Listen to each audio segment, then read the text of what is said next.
Welcome back to The Inspired Entrepreneur with Heather Hope.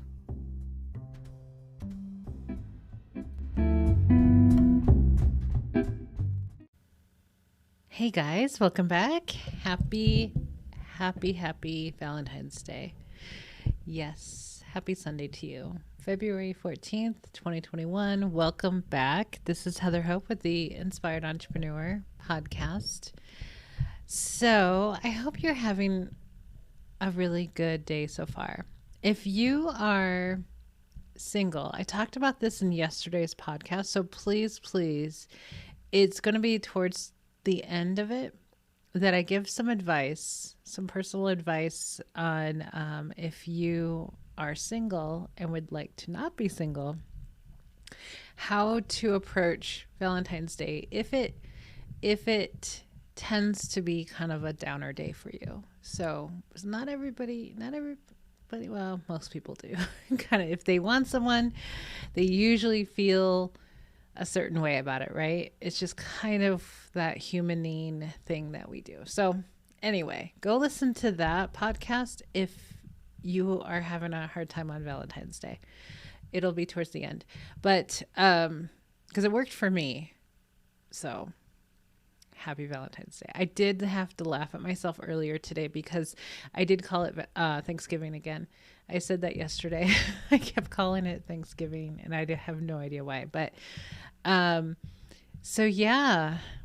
Okay. So if you're new here, welcome. This is a podcast, a daily podcast that is based on my daily book called The Inspired Entrepreneur. And it's 366 days of inspiration.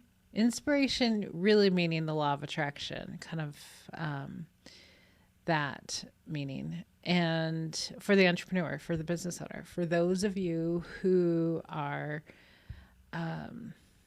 working for yourself. And it's really for anyone, honestly. It's for how to manifest everything.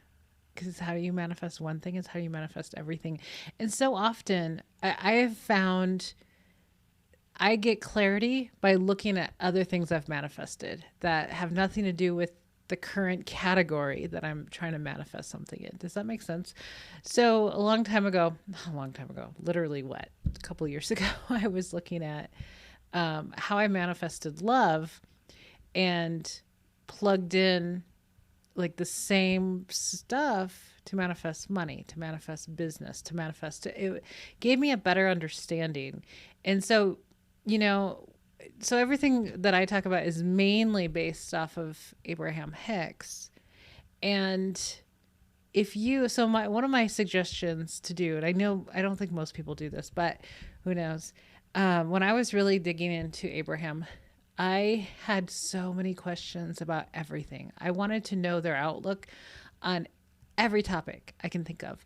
So what I did was anything that popped in my head that I was curious about, I looked it up. Abraham Hicks, whatever. Abraham Hicks, something. Everything I could possibly think about. I spent so much time listening to them, asking questions, and getting a really good perspective, really good broad perspective of how the world works, how the universe works. So I highly recommend doing that. Take some time when you have a subject pop up, because it will help you feel so much better about everything. It will. Like I would look up, whenever I talk about this particularly, I think of when I had questions about abortion, some really heavy topics, right? I would look that up and listen, and it's like, it made me feel so much better. It just, on the topic. And it just put myself in because it resonated. It was like, okay, getting a broader perspective of how things work, not just, well, this is bad and this is good based on false premises that we have been taught our whole life, basically. Right. So, Abraham Hicks and God, look up everything. Be that curious little kid that's wants to know everything. Be that little kid for a while, and you will have a complete understanding about everything. You just will. And when something pops up that you're not quite sure about, take a listen to what Abraham is, because Abraham has answered everything. Like there's nothing off limits for Abraham. So, and then you can live peacefully for the most part in this world based off of, looking at things in a different way. And things don't affect you as much because you have a different perspective. And that's big. That's big. Yesterday I was talking about meditating to release resistance, because it's the most important thing. Releasing resistance is like the number one thing to do, because the less stress, the less worry, the less everything that you can feel, like all that stuff, anxiety, worry, sadness, depression, whatever, all that stuff, the less you feel that, the better you feel, right? And the better you feel, the more you manifest everything that you want, literally.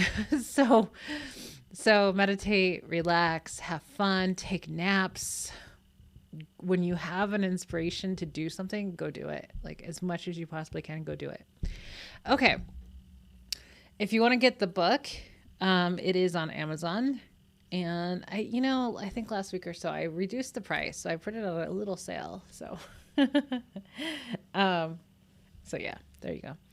But you can have it on your bookshelf. I wanted it on everybody's desk, so you can flip to it every day. So the whole book was written, well, not the whole book, about 2/3 of the book was already written, and they're my Facebook posts. I used to write a lot. I just wrote constantly, short, very, very short things. I like to get to the point. I like to not drag points on. I just am not one of those people. I can talk a little bit in circles. I totally can, totally. But I can't write in circles. It drives me insane. Does that make sense? I used to have a friend for a long time that can write in circles just to fill a research paper. And it would drive me crazy, because I'm like, can you just get to the point? And I know when you get to the point, you don't have as much words. So I am short when it comes to writing. So I wrote a lot over the course of about year and a half on my Facebook page, Heather Hope. And I realized what I didn't like about Facebook is that when you write a post, it gets lost. It's like gone in a day or two. You know what I mean? Especially if you write a lot. If you do a lot of posts, they get lost. It's just people don't scroll a whole lot. They will. Like you find somebody cool on Facebook and you scroll for a while, right? But it's not like a website or a blog where you can just put something there and it's like forever in Google search. And you know what I mean? It's a different type of thing. So I was not liking that. It just didn't feel good to me to write something that's good and then have it just totally be buried. A year later, it's completely buried. Like so much is on there that it would take years to scroll through. So I pulled everything that was good out. I copied and pasted it in my Google Doc. And then I wrote about 1/3 of the book to fill out 366 days. It took me about a month, I think, to finish the book and to make it where it's a daily thing. So because of like my Facebook page is a daily thing, I write daily. I don't do as much now, but I'm starting to get into it recently of writing a little bit, just kind of engaging a little bit more, because I felt like I've been on like a 2-month vacation. That's how I feel. I've taken this 2-month sabbatical off of social media. I haven't really officially. I've taken all the apps off my phone about a month ago or so. And that's pretty cool. But I feel like I ended my group coaching program, and then it was like I just kind of walked away. Of course, I'm still here on my podcast. I'm still, promoting my book. I'm still, I've still got posts planned on my pages, all that stuff. Like stuff is still going on in the background. But for me, I feel like I have been disconnected. And it was a good feeling, but now I'm like, oh, I feel kind of very disconnected now. So I've been feeling a little bit more inspired to be on Facebook, just a tad bit more. Like today, I wrote a short little bit Oops. I'm on the wrong page. On my Facebook page. It stemmed from yesterday's podcast of, yeah, what I say on this podcast really carries into my day, my night, the next day, sort of thing, because then I'll get into a discussion with my husband. And I'm like, I just talked about this last night on my podcast. So I wrote this one thing that came to me. It's got a couple shares. I So I was contacted this morning by somebody trying to, what's it called? Get me to go, because I'm studying to be a real estate agent. I'm studying to be a lot of things right now, but one of the things, I'm getting my real estate license again. I had it about 15 years ago, and I am officially getting it again. So I already picked out my brokerage, and of course, people try to get you to be on their team. So somebody found me in my real estate group, and I had already seen her all over the place, just spamming people basically. And so she messaged me and messaged me all these messages of to join this one guy's team, which is what she, not necessarily a team, but like an upline. And this guy that's supposed to be so great. So check him out, whatever. So I check him out on Facebook, and I instantly just got just kind of an icky feeling from it. Now, of course, I know Abraham's like, you're disconnecting from your, but it's got stuff that, like, he's like very religious. He's very, lots of, I was going to say God quotes. That sounds so like, I'm just not about organized religion whatsoever. That's just not me. I never have been, like, fully. But no offense to anyone else who is, but that's just not my thing. Like with Keller Williams, when I looked at Keller Williams, I found out that the 3 principles for Keller Williams is like God first, family, and then business, or something like that. And nah, I'm not really into that. So I was just turned off. It's not for me. There's plenty of people that's for, right? We just have to resonate with what's for each of us. So I found one it's an online brokerage, and I really like everything about them. And it's more towards my speed, and it resonates. I resonate with it very much. So that's who this person was with, but he's got the expert stance, the expert leadership, like, look at me type of thing. And I was talking about, like, I'm not an expert yesterday. I 100% consider myself an expert when it comes to Abraham Hicks. Like, I breathe Abraham Hicks. I sleep, whatever that saying is, breathe, sleep, think. I don't know what it is, but like, I have studied thousands of hours of Abraham that I just know this stuff. And I know this is just a knowing of, and not to like whatever, but that's me personally. But I don't get on stage and like say all this stuff. But and I'm not trying to be anybody's, kind of like Tony Robbins, which I'm not a follower of. I'm not a follower of anyone. So this is the point of my post today, carried over from yesterday's podcast, and this woman contacting me today, and me checking out this guy, this realtor.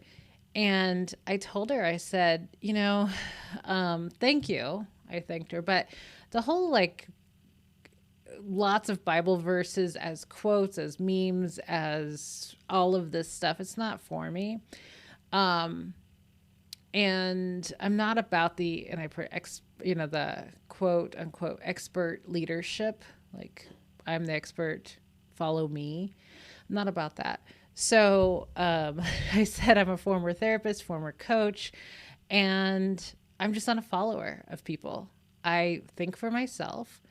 I do what I want to do. The whole point of entrepreneurship is to be able to do what you want to do. I've learned to listen to myself more than anyone else. Like, I've gotten out of that. It's almost like a cult-ish feeling when you get involved with certain coaches or people who call themselves experts or whatever, right? So I wrote this thing today on my page, and I wrote, I'm not a follower. I'm a leader, but I'm not leading anyone other than myself. That's what came out of me this morning from all of that. Because I'm like, I'm just leading myself. And, I'm sharing a little bit of my journey, and I'm sharing my thoughts on law of attraction and business and other things, because I know that a lot of people struggle with trying to understand this. And I have a really good understanding of it. So I kind of share what I know along the way. And that's basically what I do, right?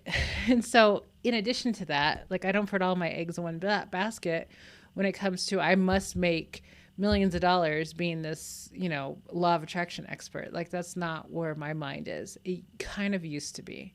But I got out of that because I'm like, I have so many other interests that I get bored if I stick to one thing all the time.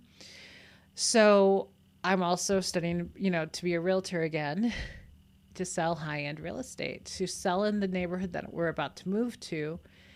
And because it's my passion, like, I absolutely adore real estate. I love high-end homes. I love the whole thing. And I'm also studying to be a loan signing agent, which is in the mortgage industry, and they make really, really good money. So, but lots of aspects of that job / business are like everything that I really like doing. I like getting out of the house. I like talking to people. I like driving. I like in and out appointments where you only meet with somebody for maybe an hour and you're like done forever. Like, I don't like when you do coaching with people, you can work with them for a long, long time. Like, I am ready for like, hey, let's have a quick meeting, like a quick, little bit. And that's awesome. I really like that. It's fun. And then like part ways. I'm really good about parting ways with people. That's like, I don't get attached too much with people. Like, of course, my husband, my dog, it's basically it in my life that I'm a bit attached to. But yeah, anyway, that's enough of that. But so I've got like, I opened up my like vortex. I got into vibrational alignment with my vortex and attracted all these other exciting ideas to pursue. And I did that through my program, The Soul Aligned Business. And the Soul Aligned Business is what my coaching program was last year. And through my own program, I attracted so many more ideas and avenues of money. Now, this is going to lead in perfectly to today's message. Yes, we're going to get there. February 14th. Let me read what today's message is, because I when I get on this podcast, I have zero plans on what to say, like nothing. I have nothing. All I know is as long as I'm feeling inspired to do this podcast, it's all good. And what I do is I normally don't read the day's message until I get live on here. Like, I just don't. I don't prepare anything. I prefer it that way.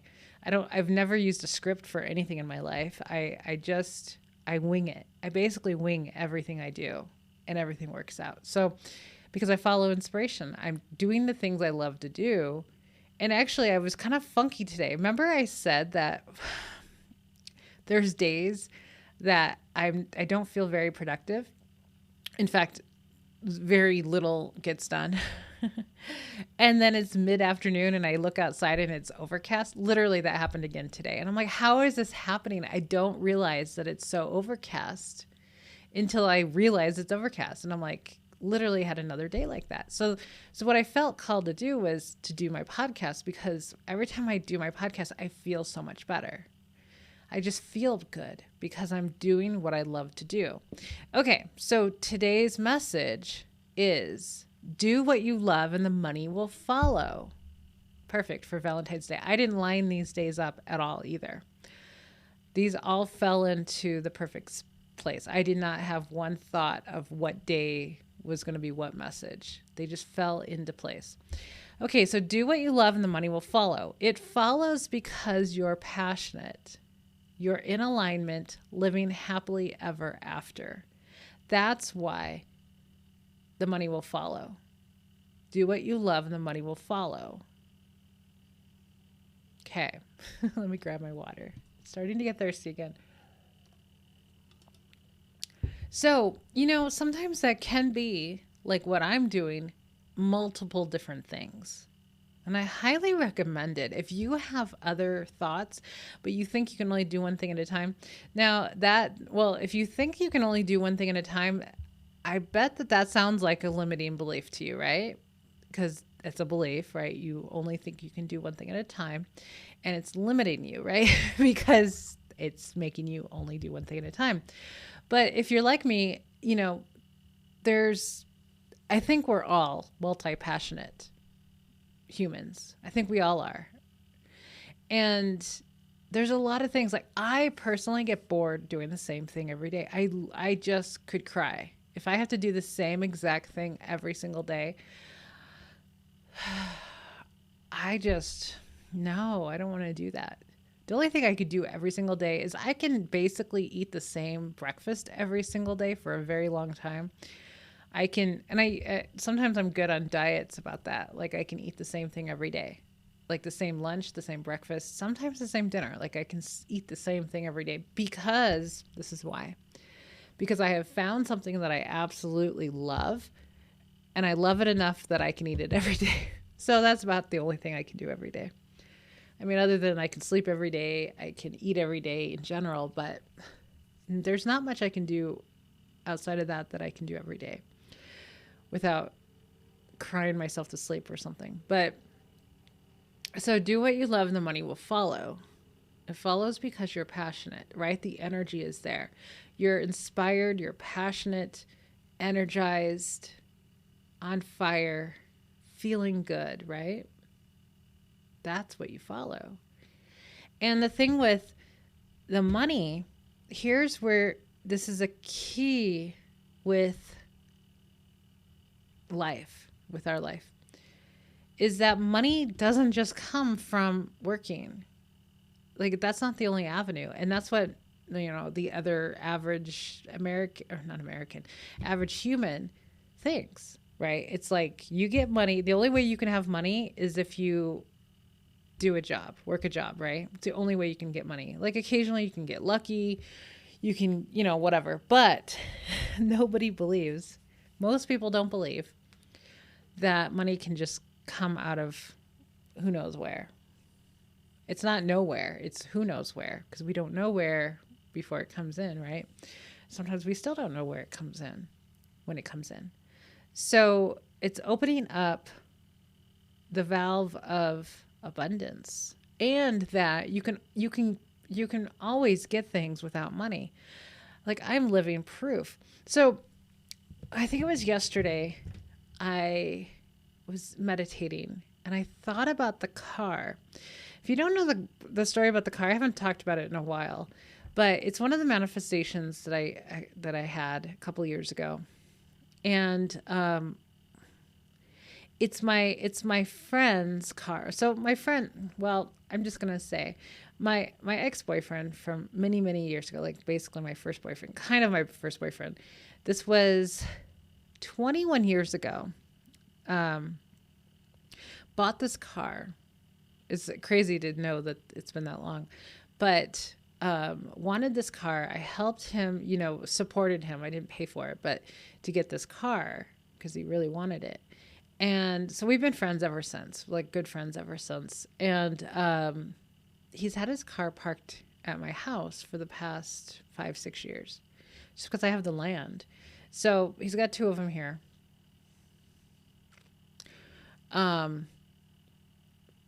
And one of them, it's just a really nice car. It's a really nice car. It's a Trans Am, gorgeous, absolutely stunning sports car. And it's black. It's just gorgeous. I've always loved this car. So when we were together, this car was part of the relationship. It was just there. It has its name and everything. So, so I let the car stay here, and it's still here.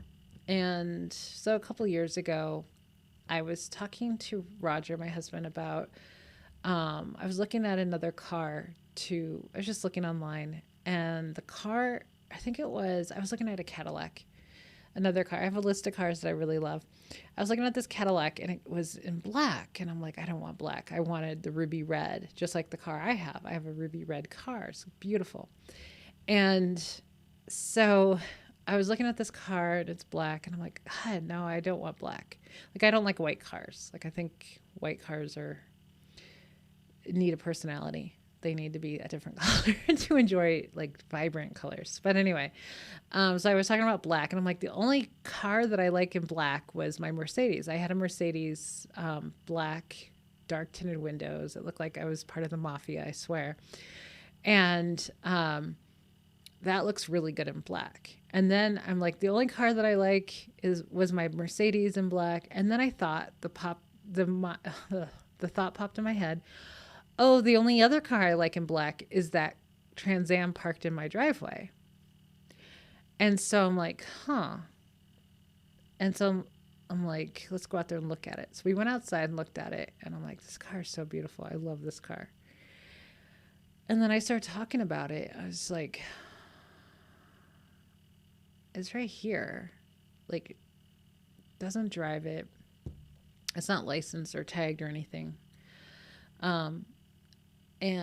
Or it expired in me. And I just got this idea of like, well, I have this car sitting here. And so I messaged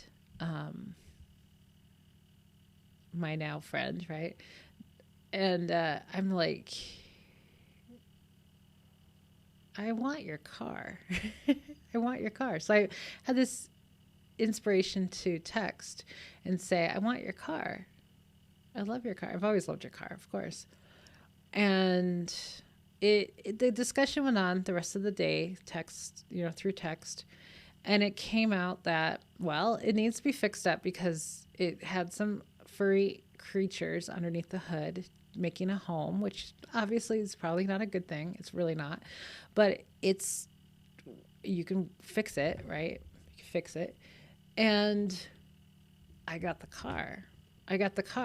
Basically, all I have to do is fix it. So I didn't have to pay for anything towards this person.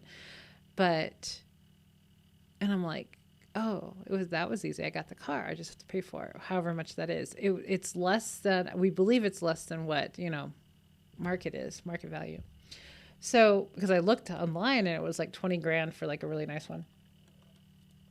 Well, this car is in like really good shape. It needs a paint job now because the sun finally ate the paint this past year, which really made me sad. But then when I looked at the car yesterday, I'm like, it's just paint. I saw it in a different light. So yesterday in meditation, I had not thought about this car in months.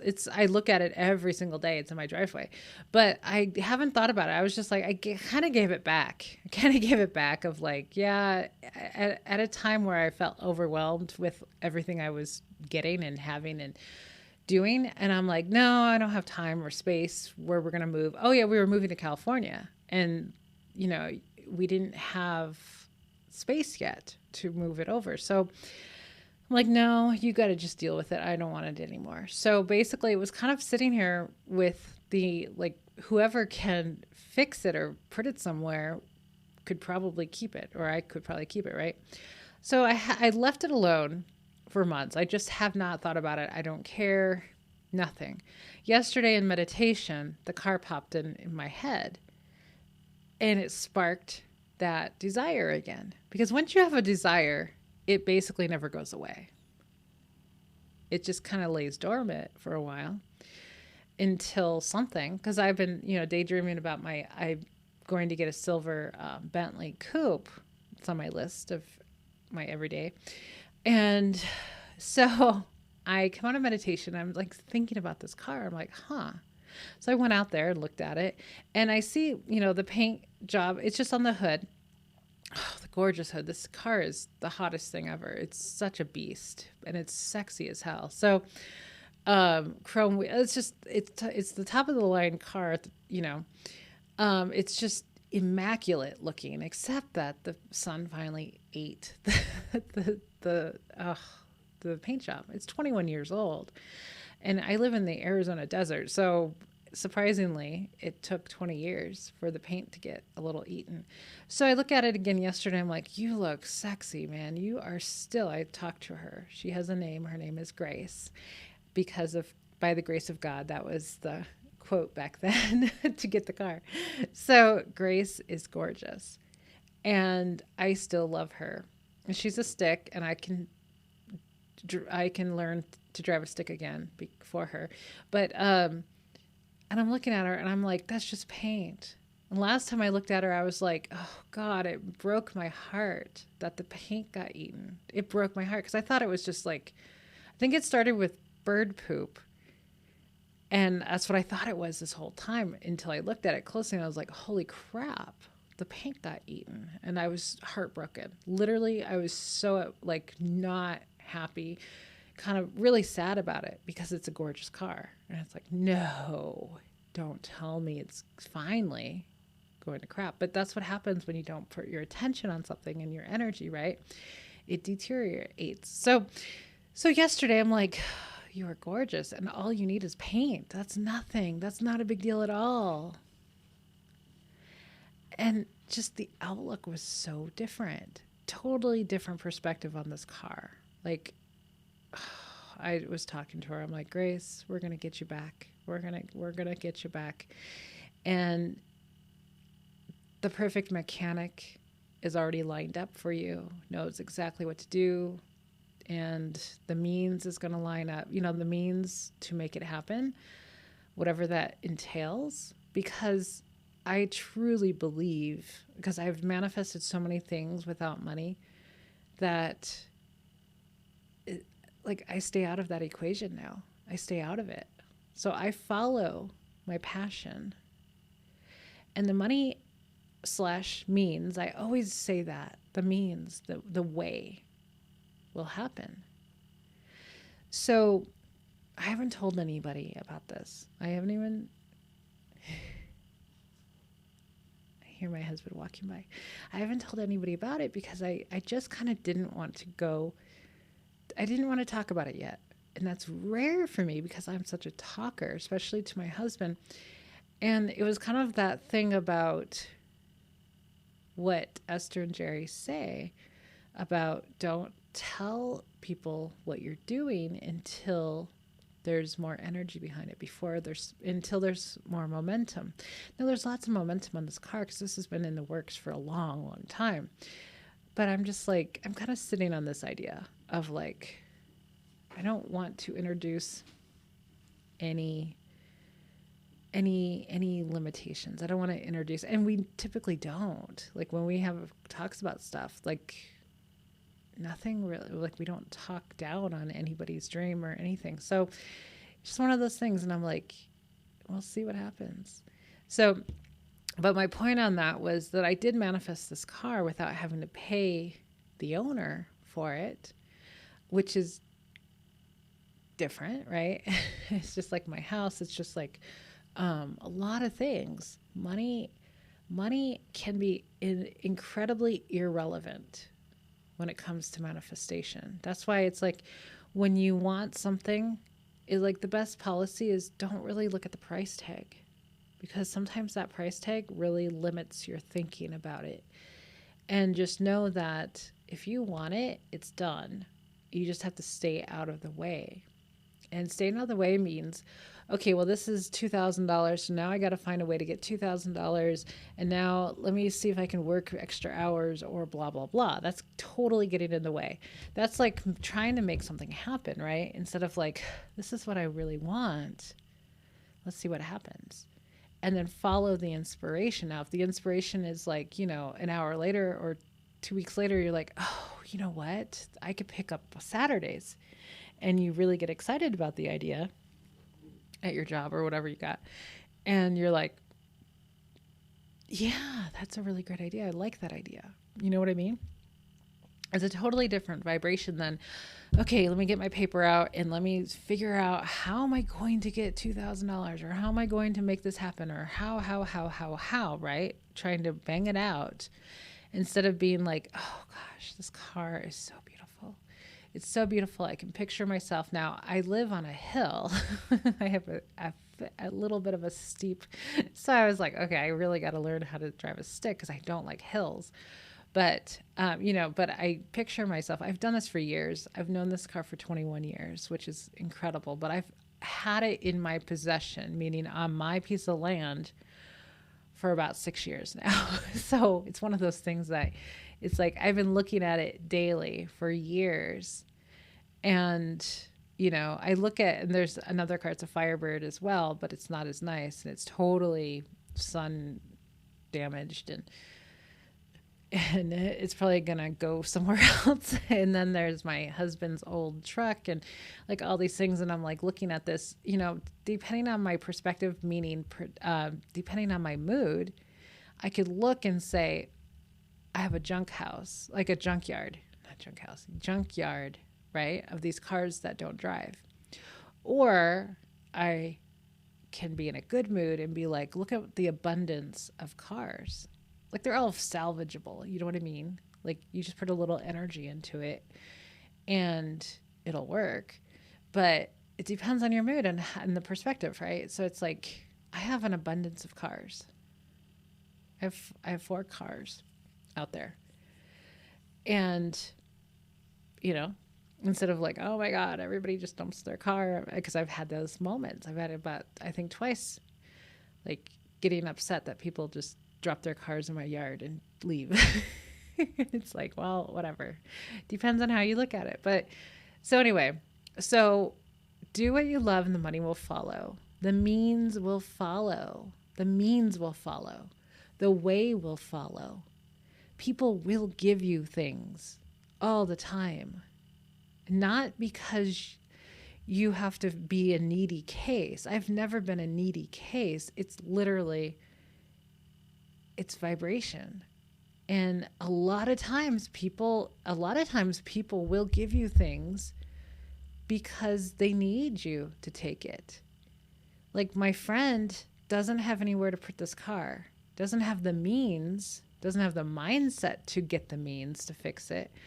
So kind of like what I'm saying is kind of like people get into a vulnerable place, and I'm not saying take advantage of that, but they will be, there's always a way. There's always a way. And that's how people can barter. That's how people can get, because a person can't take care of it anymore and they don't feel like they can get money for it. They will give you things. And that's what you can get, things without money. And that's just like the like kind of apparent way, you know what I mean? Like there's always ways that people would be like, hey, can you help me out and do this? Can you help me out and stay at my house and watch it, for a long time? And you know what I mean? There's always a way. There's always a unique situation, because not everybody is desperate for money. Not everybody is desperate for you to pay them for something. It's not like that. I'm not. I've never been that way.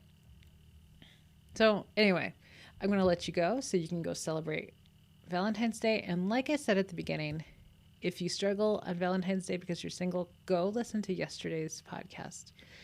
It will tell you exactly what to do. So have an amazing rest of your day, and I will be back tomorrow. Bye, guys.